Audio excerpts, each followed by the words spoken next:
जय श्री राम दोस्तों। आज हम लेकर आए हैं विलियम शेक्सपियर की खूबसूरत कहानी हैमलेट, जिसका रूपांतरण किया है महेश शर्मा ने। तो चलिए शुरू करते हैं। डेनमार्क से कुछ दूरी पर एक खूबसूरत देश था। वहां हैमलेट नाम का राजा राज्य करता था। उसका विवाह एक अत्यंत सुंदर राजकुमारी के साथ हुआ। दोनों एक दूसरे को बहुत प्रेम करते थे तथा एक दूसरे के लिए हमेशा प्राण तक न्यौछावर करने के लिए तैयार रहते थे। विवाह के बाद रानी ने एक पुत्र को जन्म दिया। उसका नाम कुमार हैमलेट रखा गया। बचपन से ही वह माता की अपेक्षा अपने पिता से अधिक प्रेम करता था। महाराज हैमलेट का क्लेडियस नामक एक छोटा भाई भी था। वह उन्हीं के साथ रहता था। इस प्रकार वे सुखपूर्वक जीवन बिता रहे थे। हैमलेट के राज्य में सुख समृद्धि का वास था। उसने लोगों की भलाई के लिए अनेक कार्य किए। यही कारण था कि प्रजा ऐसा राजा पाकर स्वयं को धन्य समझती थी। एक दिन भयंकर दुर्घटना घटी। राजा हैमलेट स्वर्ग सिद्धार गए। उनकी मृत्यु के बारे में क्लेडियस के अतिरिक्त कोई नहीं जानता था। आंखों में आंसू भरकर उसने भारी मन से घोषणा की कि एक जहरीले सर्प के काटने से महाराज हैमलेट काल का ग्रास बन गए हैं। हैमलेट की मृत्यु का समाचार प्रजा पर कड़कती बिजली बनकर गिरा। प्रजा अपने राजा हैमलेट को बहुत प्रेम करती थी। इस समाचार ने उन्हें दुख के गहरे सागर में डुबो दिया। सारे राज्य में शोक की लहर दौड़ गई। इस दुर्घटना का सबसे बुरा असर राजकुमार हैमलेट पर पड़ा। वह अपने पिता से बहुत स्नेह करता था। उसका अधिकांश समय उन्हीं के साथ व्यतीत होता था। उसका नन्हा दिल पिता की मृत्यु से बिल्कुल टूट गया। उसकी आंखों से निरंतर आंसू बहते रहते। उसकी भूख प्यास और नींद समाप्त हो गई थी। किसी तरह समझा बुझाकर उसे सुलाया जाता, परंतु आधी रात के समय पिता को पुकारते हुए वह बिस्तर से उठ बैठता। उसके बाद सारी रात करवटें बदलते या रोते हुए गुजार देता था। इसी प्रकार 2 महीने बीत गए, लेकिन अब भी उसके दिलो दिमाग पर पिता की छाप ताजा थी। एक पल के लिए भी वह पिता को नहीं भूला था। वह उनके कक्ष में जाकर घंटों रोया करता था। अभी वह स्वयं को संभाल भी नहीं पाया था कि एक दिन एक समाचार सुनकर वह आश्चर्यचकित रह गया। उसे अपने कानों पर विश्वास नहीं हुआ। जिस मां ने जीवित रहते उसके पिता को अथाह प्यार दिया था, जो उनके लिए अपना सब कुछ न्यौछावर करने को तत्पर रहती थी, उसी ने उसके चाचा क्लेडियस के साथ विवाह कर लिया था। इस बारे में उसने उसे भी कुछ बताना उचित नहीं समझा था। सारा कार्य बड़े गुप्त ढंग से संपन्न हुआ था। यह विवाह किसी भी प्रकार से उपयुक्त नहीं कहा जा सकता था। जहां रानी सुंदरता की मूर्ति थी, वहीं क्लेडियस बहुत काला, भद्दा और असामान्य कटकाठी का व्यक्ति था। ढूंढने पर भी उसमें कोई गुण नजर नहीं आता था। स्पष्ट शब्दों में कहा जाए तो वह किसी भी तरह से राजा सिंहासन के योग्य नहीं था। परंतु यह बात केवल हैमलेट समझता था। रानी ने तो इस ओर से अपनी आंखें मूंद रखी थीं। रानी ने इस विवाह के लिए बहुत जल्दी अपनी स्वीकृति दे दी थी। यही बात हैमलेट को सबसे अधिक चुभती थी। उसके पिता को गुजरे अभी 2 महीने ही हुए थे और उसकी मां ने दूसरा विवाह कर लिया था। पति के लिए उसकी मां के मन में जो प्रेम था, जो समर्पण भाव था, वह इतनी जल्दी कहां लुप्त हो गया। इस बात ने हैमलेट को चिंता में डाल दिया। एक दिन हैमलेट अपने कक्ष में बैठा पिछले कुछ महीनों में घटित घटनाओं के बारे में सोच रहा था। तभी एकाएक उसके मस्तिष्क में एक विचार कौंधा। इस विवाह के पीछे कहीं कोई षड्यंत्र तो नहीं है। उसने पुनः सभी कड़ियों को जोड़ा और सिलसिलेवार सोचने लगा।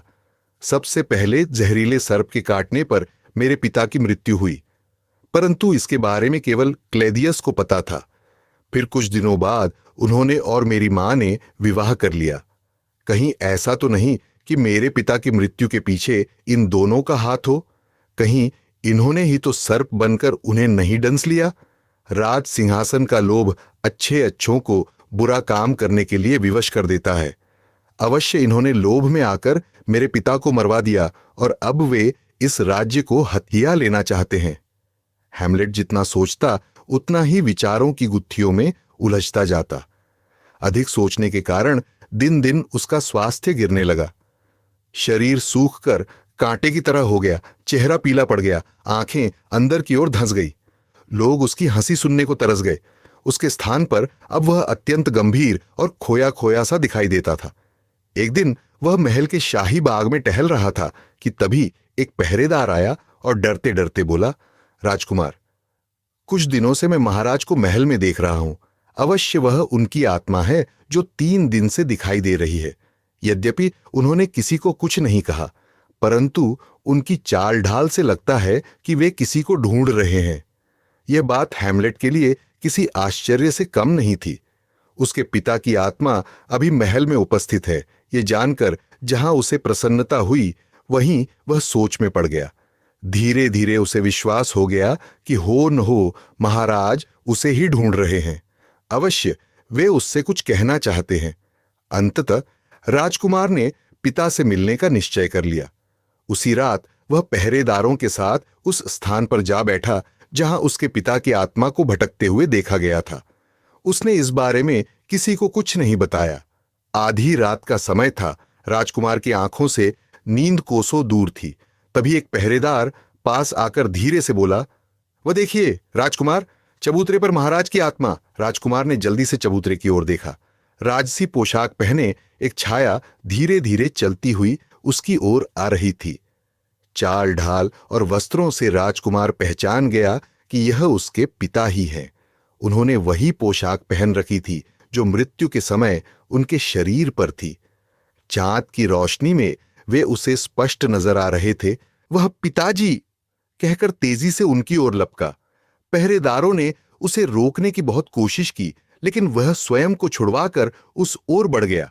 जब दोनों के बीच कुछ कदमों की दूरी रह गई, तब उस छाया ने उसे एक एकांत कोने की ओर चलने का संकेत किया। एक पल के लिए हैमलेट का चेहरा पसीने से भीग उठा। वह सोचने लगा, कहीं वह कोई और प्रेतात्मा तो नहीं जो उसके पिता के वेश में वहां घूम रही है। कहीं वह उसका अहित न कर दे। वह जहां का तहां रुक गया। तभी उसकी अंतरात्मा बोली, राजकुमार, व्यर्थ का संदेह मत करो। इनसे भयभीत होने की कोई आवश्यकता नहीं है। ये तुम्हारे पिता हैं। राजकुमार के मन का भय समाप्त हो गया और वह छाया के साथ एक कोने में पहुंचा। छाया ने नजरें उठाकर इधर उधर देखा। दूर दूर तक कोई नहीं था जो उनकी बातें सुन सके। आश्वस्त हो जाने के बाद छाया के मुख से पहला शब्द आ निकला, कुमार, मेरे बेटे। एक लंबे अरसे के बाद अपने पिता की स्नेहयुक्त आवाज सुनकर राजकुमार की आंखों में आंसू उमड़ आए। उसका गला रुंध गया। दिल चाहा कि वह दौड़कर पिता से लिपट जाए, उनसे लाड करे, परंतु उन्होंने उसे रोक दिया। तब राजकुमार स्वयं को संयत करते हुए बोला, पिताजी, अभी तक आप इस प्रकार भटक क्यों रहे हैं? कौन सी बात आपकी मुक्ति में बाधा बन रही है? क्यों आपकी आत्मा बेचैन है? मुझे सब कुछ स्पष्ट रूप से बताइए। छाया धीरे से बोली, पुत्र, इन सब का एक ही कारण है, और वह कारण है मेरी रहस्यमयी हत्या। हत्या? ये क्या कह रहे हैं आप पिताजी? चाचा जी ने तो कहा था कि आपकी मृत्यु सर्प के काटने से हुई थी। राजकुमार ने आश्चर्य में भरकर पूछा। कुमार, मेरी मृत्यु सर्प के काटने से नहीं हुई, मेरी हत्या हुई है। तुम्हें यही बात बताने के लिए अब तक मेरी आत्मा भटक रही थी। आज इस रहस्य से पर्दा उठाकर मेरी आत्मा को शांति मिलेगी। छाया शांत स्वर में बोली, परंतु आपकी हत्या कौन कर सकता है? किसने यह नीच काम किया है? आप मुझे बताइए। उस दुष्ट को मैं स्वयं अपने हाथों से दंडित करूंगा। राजकुमार उत्तेजित होते हुए बोला, शांत हो जाओ कुमार, यह कार्य आवेश में आकर करने का नहीं है। तुम मन को शांत करके धैर्यपूर्वक मेरी बात सुनो। राजकुमार कुछ देर तक आंखें बंद करके स्वयं को शांत करता रहा। फिर उसने पिता से सारी बात बताने के लिए कहा। तब छाया सत्य से पर्दा हटाते हुए बोली, कुमार, मेरी हत्या करने वाला कोई और नहीं, मेरा अपना ही भाई है। हां, मेरी हत्या क्लेदियस ने की है। जिस दिन मेरी मृत्यु हुई, उस दिन मैं सभी दैनिक कार्य निबटाकर शाही बाग में विश्राम कर रहा था। ठंडी हवाओं के कारण मुझे नींद आ गई। उस समय कोई भी मेरे आसपास नहीं था।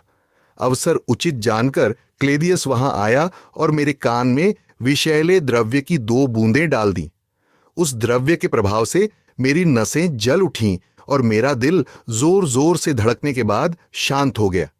इस तरह उसने सब कुछ छीनकर भटकने के लिए मुझे इस लोक में धकेल दिया। कुमार, यदि मुझसे प्यार है तो प्रतिज्ञा करो, तुम क्लेदियस से मेरी मृत्यु का प्रतिशोध अवश्य लोगे, तभी मेरी आत्मा को शांति और मुक्ति मिलेगी, अन्यथा मैं युगों युगों तक इसी प्रकार भटकता रहूंगा। राजकुमार को पहले से क्लेदियस पर शक था। पिता की बात ने उसके शक को यकीन में बदल दिया था। वह प्रतिज्ञा करते हुए बोला, पिताजी, क्लेदियस ने आपको मुझसे छीना है। मैं उससे आपकी हत्या का प्रतिशोध लेकर रहूंगा। जब तक मैं प्रतिशोध नहीं लूंगा तब तक चैन से नहीं बैठूंगा। लेकिन एक बात का ध्यान रखना कुमार, तुम अपनी माता को क्षमा कर देना। उसने जाने अनजाने जो पाप किया है उसका फल उसे स्वयं ईश्वर प्रदान करेंगे। इसके बाद छाया वहां से अदृश्य हो गई। हैमलेट ने बेचैन होकर पिता को पुकारा, परंतु कोई प्रत्युत्तर नहीं मिला। अंततः वह सिर झुकाए कक्ष में लौट आया। हैमलेट ने जो प्रतिज्ञा की थी वह उसे जल्दी से जल्दी पूरा कर लेना चाहता था, जिससे उसके पिता की आत्मा को शांति मिल सके। लेकिन ऐसे कार्य में जल्दबाजी उसकी असफलता का कारण भी बन सकती थी। इसलिए उसने योजनाबद्ध तरीके से इस कार्य को पूरा करने का निश्चय किया। हैमलेट अत्यंत सरल और सीधे स्वभाव का था। किसी की हत्या का षड्यंत्र रचना तो दूर, वह किसी को बुरा भला भी नहीं कह सकता था। इसके अतिरिक्त क्लेदियस के गुप्तचरों की भी उस पर कड़ी नजर थी। हैमलेट सतर्क था, इसलिए गुप्तचरों की निगरानी की बात जानता था। उसे सबसे पहले इस निगरानी से छुटकारा पाना था, तभी वह कोई योजना बना सकता था। अतः उसने एक चाल चली और पागलों की तरह व्यवहार करने लगा। उसने ऐसा अभिनय किया कि उसकी चाल ढाल, व्यवहार और हरकतों को देखकर सभी को उसके पागल होने का विश्वास हो गया। क्लेदियस को उससे कोई खतरा नहीं रहा। उसे चुनौती देने वाला पागल हो चुका है, इस विचार ने उसे राजकुमार की ओर से लापरवाह बना दिया। इसी के चलते उसने गुप्तचरों को भी निगरानी से हटा दिया। दरबार में एक वजीर था जिसकी ओफीलिया नाम की एक पुत्री थी। राजकुमार उसे बहुत प्रेम करता था, परंतु ओफीलिया उससे दूर दूर रहती थी। सभी ने सोचा कि शायद प्यार में मिली असफलता ने ही राजकुमार के होशो हवास छीन लिए हैं। यह बात हैमलेट के लिए मददगार सिद्ध हो सकती थी। उसने इसका लाभ उठाने का निश्चय कर उसी समय ओफीलिया के नाम एक पत्र लिखा। पत्र की भाषा बहुत ही उलझी हुई और अटपटी सी थी। किसी के लिए भी उसे समझना बहुत मुश्किल था। फिर भी उसका सार केवल इतना था कि वह ओफीलिया से बहुत प्रेम करता था और उसी के कारण उसका यह हाल हुआ है। ओफीलिया ने यह पत्र पिता को और उसने क्लेदियस को दिखाया। उसका रहा सहा संदेह भी जाता रहा। उसने राजकुमार को पूरी तरह से स्वतंत्र कर दिया। अब वह कहीं भी बेरोक टोक आ जा सकता था। हैमलेट ने जैसा सोचा था उसमें वह पूरी तरह से सफल रहा। अब उसने योजना बनाकर क्लेदियस के विरुद्ध षड्यंत्र रचना आरंभ कर दिया। उन्हीं दिनों नगर में एक नाटक मंडली आई हुई थी। वह प्रतिदिन जिस नाटक का मंचन करती थी उसमें एक राजा की हत्या के षड्यंत्र के बारे में दिखाया जाता था। वह दृश्य इतना स्वाभाविक और वास्तविकता के पास प्रतीत होता था कि दर्शकों की आंखें भर आती, उनका मन दुखी हो जाता। यह नाटक बड़ा लोकप्रिय हुआ। राजकुमार हैमलेट ने भी एक बार वह नाटक देखा था। उसे देखकर उसे अपने पिता की मृत्यु का दृश्य याद आ गया। तभी उसे एक विचार सूझा। उसने सोचा, नाटक मंडली के साथ मिलकर राजा की मृत्यु के दृश्य में फिर बदल कर दिया जाए और उसे देखने के लिए क्लेदियस को आमंत्रित किया जाए। यदि अपने पाप को लेकर उसके मन में जरा भी पश्चाताप हुआ तो उसके हाव भाव ही उसके गुनाह को प्रकट कर देंगे। ये सोचकर उसने नाटक मंडली के सदस्यों को महल में आमंत्रित किया और उनके समक्ष एक प्रस्ताव रखते हुए बोला, मैंने एक नाटक लिखा है। मेरी इच्छा है कि आपकी मंडली के अनुभवी कलाकार उसमें मंचन करें। इसके लिए आपको उचित पारिश्रमिक भी दिया जाएगा। राजकुमार, आपके लिखे नाटक में काम करके हम स्वयं को धन्य समझेंगे। लेकिन क्या हम नाटक की कथा संक्षेप में सुन सकते हैं? इससे हमें नाटक को समझने में आसानी रहेगी। नाटक मंडली के प्रमुख ने प्रसन्न होकर कहा। राजकुमार नाटक की कथा सुनाते हुए बोला, यह नाटक गुंजाक नामक राजा की कहानी है। गुंजाक वियना नगरी का राजा था। वह अपनी रानी बेपतिस्ता को बहुत प्रेम करता था। रानी भी उसे दिलोजान से चाहती थी। राजा का लोशियन नामक एक चचेरा भाई था। एक दिन गुंजान शाही बाग में सो रहा था। उस समय लोशियन ने उसके कान में विषैले द्रव्य की कुछ बूंदें डाल दीं। इसके फलस्वरूप राजा की जान चली गई। फिर लोशियन ने बेपतिस्ता से विवाह कर लिया और उस नगरी का राजा बन बैठा। हैमलेट की यह कहानी क्लेदियस के पाप कर्म पर आधारित थी। बस बदले थे तो केवल पात्रों के नाम। नाटक मंडली को कहानी अच्छी लगी और उन्होंने उसमें काम करना स्वीकार कर लिया। निश्चित समय पर नाटक का मंचन हुआ। उसे देखने के लिए क्लेदियस और रानी को विशेष रूप से आमंत्रित किया गया। नाटक के आरंभ में रानी बेपतिस्ता पति के सामने अपने प्यार की कस्में खा रही थी। यह दृश्य देखकर रानी के चेहरे का रंग उड़ गया। वह पसीने से तरबतर हो गई। अगले दृश्य में राजा को एक बाग में विश्राम करते दिखाया गया। दूसरी ओर से लोशियन विषैले द्रव्य की शीशी लेकर बाग में दाखिल हुआ। उसने सोते हुए राजा के कान में विष की कुछ बूंदें डाल दी। अब चौंकने की बारी क्लेदियस की थी। उसका दिल जोर जोर से धड़कने लगा। जिस पाप को वह छिपा हुआ रहस्य समझ रहा था, सामने मंच पर उसका खुले तौर पर मंचन हो रहा था। उसकी सांसें थमने लगीं। दिल सीना फाड़कर बाहर आने के लिए बेताब हो उठा। वहां और अधिक देर तक बैठना उसके लिए असंभव हो गया। अतः तबीयत खराब होने का बहाना बनाकर वह रानी सहित वहां से चला गया। इस नाटक के मंचन के पीछे हैमलेट का जो उद्देश्य था वह पूरा हो चुका था। वह एक कोने में बैठा सब देख रहा था। उसके पास ही उसका एक विश्वसनीय मित्र बैठा था। दोनों ने क्लेदियस और रानी के चेहरों के उड़ते हुए रंग को देखा था। बार बार घबराकर एक दूसरे को देखना और माथे से पसीना पोंछना भी उनसे छिपा नहीं था। जब वे दोनों नाटक छोड़कर जा रहे थे, तब हैमलेट ने मित्र से कहा, मित्र, क्लेदियस की बेचैनी उसके अंदर के चोर को उजागर कर रही है। इसमें कोई शक नहीं रहा कि उसने ही मेरे पिता की हत्या की है। मैं तुम्हारी बात से पूरी तरह सहमत हूं। यही तुम्हारे पिता का हत्यारा है, वह मित्र आवेश में भरकर बोला। शांत हो जाओ मित्र, दीवारों के भी कान होते हैं। यह स्थान इस प्रकार की बातों को करने का नहीं है। हम इस विषय में बाद में बात करेंगे। हैमलेट ने तेजी से मित्र को चुप करवा दिया। नाटक समाप्त हुआ और सभी उसकी प्रशंसा करते हुए वहां से चले गए। उसी रात रानी ने एक आवश्यक काम का बहाना करके हैमलेट को अपने कमरे में बुलाया। हैमलेट को पता था कि नाटक देखने के बाद क्लेदियस और भी सतर्क हो जाएगा तथा अपनी चालें चलना शुरू कर देगा। इसलिए जब उसकी मां ने उसे अपने कक्ष में बुलाया तो वह समझ गया कि निर्णायक समय पास आ पहुंचा है। उसे अपनी मां से घृणा होने लगी, क्योंकि वह भी हत्यारे का साथ दे रही थी। लेकिन उसे अपने पिता के शब्द याद थे। इसलिए उसने निश्चय किया कि चाहे कुछ भी हो जाए, वह अपनी मां का कोई अहित नहीं करेगा। किसी प्रकार स्वयं को नियंत्रित करके हैमलेट रानी के कक्ष में प्रविष्ट हुआ। उस समय रानी खिड़की के पास खड़ी बाहर की ओर देख रही थी। कदमों की आहट पाकर वह मुड़ी और उसे संबोधित करते हुए बोली, आओ कुमार, बैठो। आपको जो कहना हो ऐसे ही कह दें। हैमलेट ने रूखे स्वर में कहा, तो सुनो कुमार, तुम जो कुछ कर रहे हो वह ठीक नहीं है। अपने पिता के विरुद्ध ऐसा कार्य करते तुम्हें लज्जा नहीं आती? क्यों कर रहे हो ऐसा? इस बार रानी का स्वर थोड़ा कठोर हो गया था। हैमलेट समझ गया कि रानी का संकेत क्लेदियस की ओर है। उसका मुंह कड़वाहट से भर उठा और वह तीखे स्वर में बोला, आप किस पिता की बात कर रही हैं? वह जो वास्तव में मेरे पिता थे, या फिर उसकी जो मेरा पिता बनने की कोशिश कर रहा है? रानी उसके पास आकर बोली, मैं महाराज क्लेदियस की बात कर रही हूं। अब वे ही तुम्हारे पिता हैं। क्लेदियस के लिए पिता शब्द सुनकर राजकुमार का चेहरा गुस्से से तमतमा उठा। वह मुंह से आग उगलते हुए बोला, क्लेदियस मेरा पिता कभी नहीं हो सकता। वह मेरे स्वर्गीय पिता का हत्यारा है। उस आस्तीन के सांप को पिता कहने से पहले मेरी जिह्वा जल जाएगी। मेरी तलवार उसका रक्त पीने के लिए तरस रही है। जब तक उस पापी को मैं मौत के घाट नहीं उतारूंगा, तब तक मुझे चैन नहीं मिलेगा। राजकुमार का ऐसा रौद्र रूप देखकर रानी भय से थर थर कांपने लगी। उसे लगा मानो स्वयं महाराज उसके सामने आकर खड़े हो गए हों।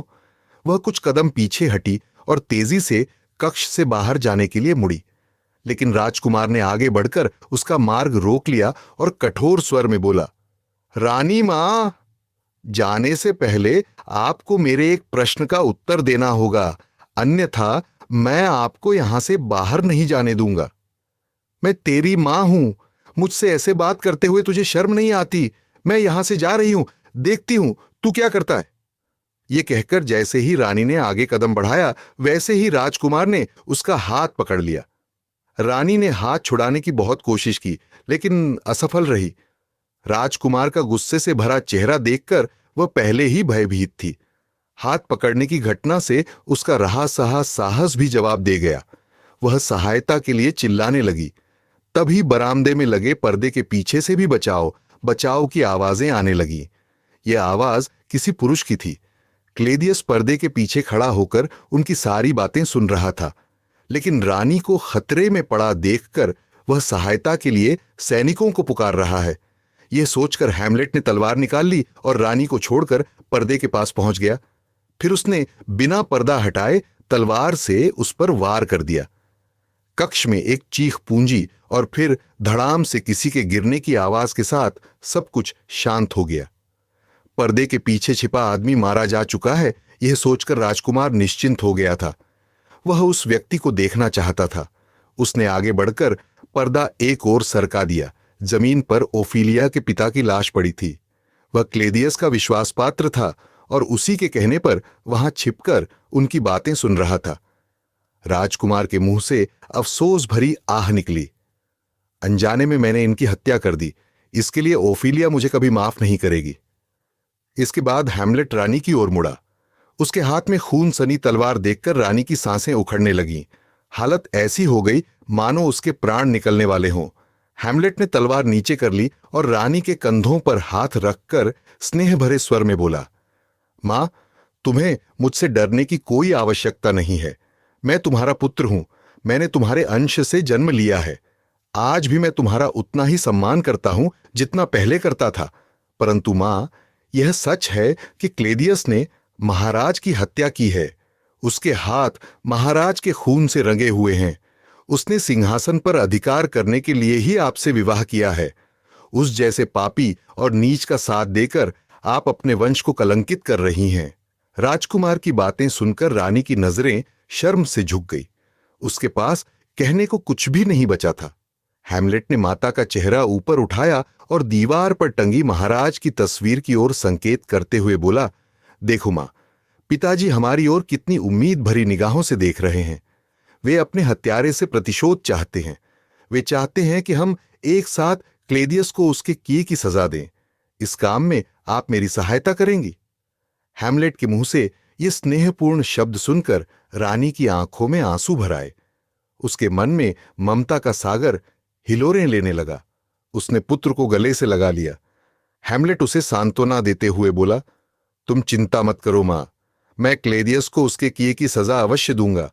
मुझे सिर्फ आपके आशीर्वाद की जरूरत है, जिससे मैं। तभी कमरे में एक स्वर गूंज उठा जिसने राजकुमार की बात को पूरा कर दिया, अपने पिता की हत्या का बदला ले सकूं। राजकुमार ने चौंक कर स्वर की दिशा की ओर देखा। वहां उसके पिता की आत्मा खड़ी हुई थी।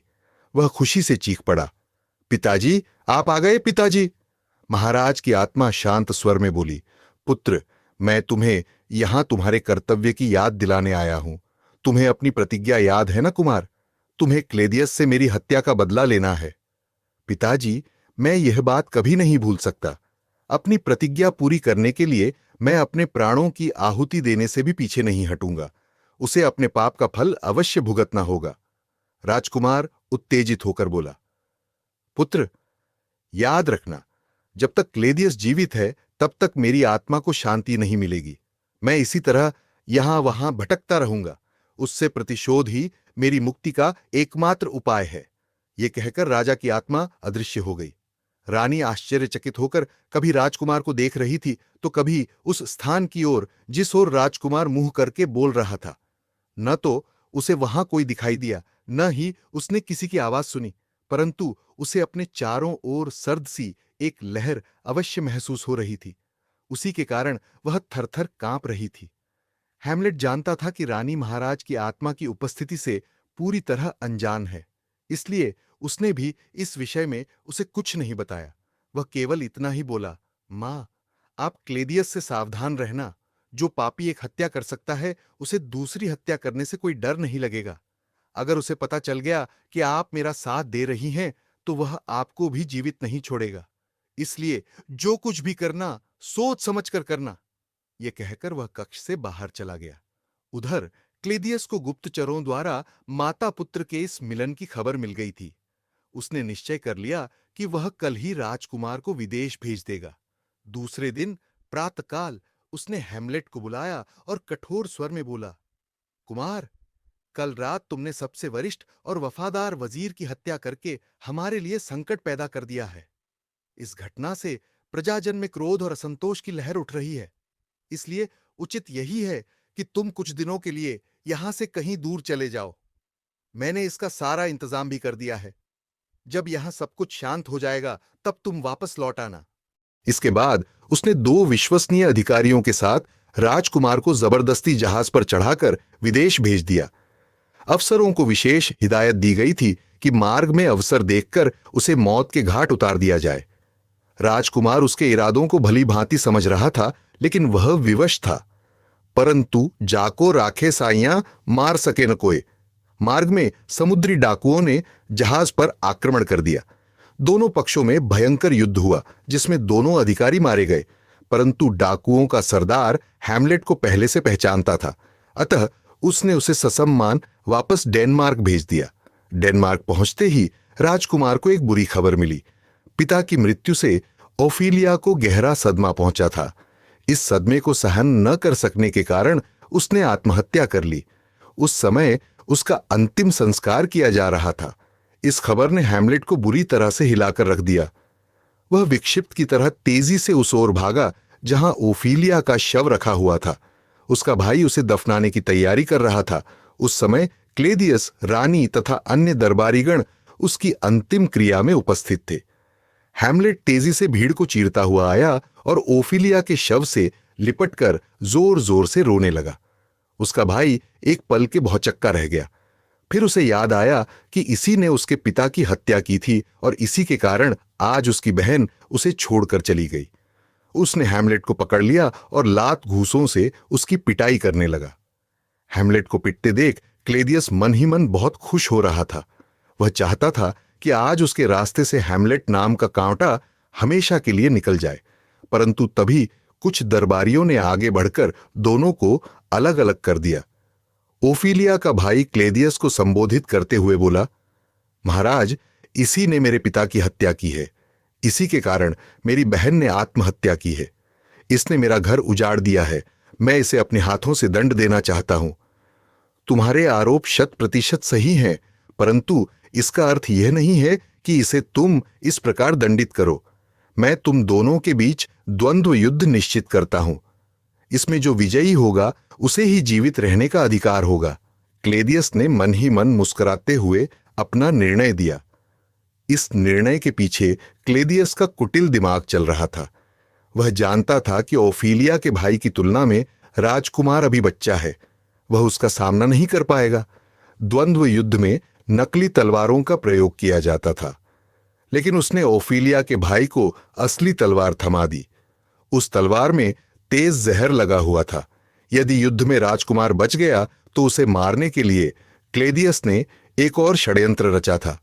उसने अपने पास एक शाही प्याला रखा, जिसमें शरबत के साथ साथ विषैले द्रव्य की कुछ बूंदें भी थीं। युद्ध आरंभ होने से पूर्व उसने घोषणा की कि युद्ध में विजयी होने वाले को वह सम्मान के रूप में शरबत का शाही प्याला पेश करेगा। उसके इस षड्यंत्र से रानी भी अनजान थी। निर्धारित समय पर युद्ध आरंभ हुआ। उसे देखने के लिए सारा नगर रंगभूमि में उमड़ आया था। पहले तो हैमलेट ओफिलिया के भाई पर हावी रहा, लेकिन धीरे धीरे उसने हैमलेट पर प्रहार करने आरंभ कर दिए और फिर उसने उस पर एक प्राणघातक वार किया। हैमलेट ने खुद को बचाने का भरसक प्रयत्न किया, परंतु फिर भी तलवार ने उसके शरीर पर घाव बना डाला। जैसे ही विष हैमलेट के शरीर में गया, उसे भयंकर जलन होने लगी। वह समझ गया कि क्लेदियस ने उसके साथ छल किया है। जहर तेजी से उसके शरीर में फैल रहा था। उसे अपनी मौत दिखाई देने लगी, परंतु मरने से पहले वह अपनी प्रतिज्ञा पूरी करना चाहता था। अतः उसने ओफिलिया के भाई से तलवार छीनकर उसी के सीने में घोंप दी। फिर खून सनी तलवार लेकर उसने क्लेदियस की ओर देखा। उसका यह रूप देखकर रानी भयभीत हो गई। उसने घबराकर शाही प्याला उठाया और सारा शरबत पी लिया। जहर ने अपना असर दिखाया और रानी तड़पते हुए वहीं ढेर हो गई। मां को तड़प तड़प कर प्राण त्यागते देख हैमलेट को पिता की मृत्यु याद आ गई। इस पापी ने उसे इसी प्रकार तड़पा तड़पा कर मारा था। वह तेजी से क्लेदियस की ओर लपका। जहर के असर के कारण उसके पैर बुरी तरह लड़खड़ा रहे थे, लेकिन गिरने से पहले वह किसी भी तरह क्लेदियस तक पहुंच जाना चाहता था। उसने सारी शक्ति एकत्रित की और सिंहासन के सामने जा पहुंचा। क्लेदियस ने भागने की कोशिश की, परंतु तब तक बहुत देर हो चुकी थी। हैमलेट ने उसके सीने में तलवार घोंप दी। क्लेदियस भयंकर चीत्कार करते हुए जमीन पर गिर पड़ा और कुछ ही देर में उसने प्राण त्याग दिए। हैमलेट के चेहरे पर संतोष और प्रसन्नता के भाव उतर आए। आखिरकार उसने अपने पिता की मृत्यु का प्रतिशोध ले लिया था। अब वह शांतिपूर्वक मर सकता था। उसे विश्वास था कि क्लेदियस की मृत्यु के साथ ही उसके पिता की आत्मा मुक्त हो गई होगी। फिर उसने भी अपने प्राण त्याग दिए। धन्यवाद। ऐसी और रोचक कहानियां के लिए हमारे चैनल को लाइक और सब्सक्राइब करें।